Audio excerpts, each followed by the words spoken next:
Fackeln glühen.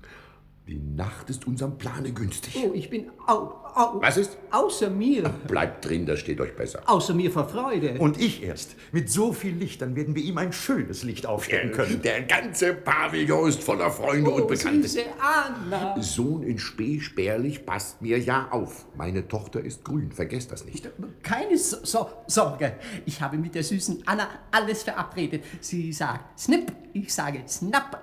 Wir fallen uns in die Arme und dann entführe ich sie. Ja, und dann, Freunde, gebt bitte Acht auf das Gesicht meiner Frau. Wenn Anna sich als Frau spärlich vorstellt, oh, das wird ein Hauptspaß, sag ich euch. Es wird... Zeit hineinzugehen, Freund Reich. Der Spuk ist unterwegs. Richtig, ich muss mich ja auch verkleiden. Und es wird, sag ich euch, ein Hauptspaß. Mitternacht ist bald. Ihr werdet sehen, diesmal kommt er nicht mehr. Ihr sollt es nicht berufen, er kommt, sag ich. Hat es doch meinem Mann, der als Sir Bach noch einmal bei ihm auf den Busch klopfte, in die Hand versichert. Nun, Herr Dr. Caius, bald ist Anna die eurige. Wie fühlt ihr euch? Ich sein hors de moi, neben mir selbst, ganz voll glücklich. Passt mir nur auf.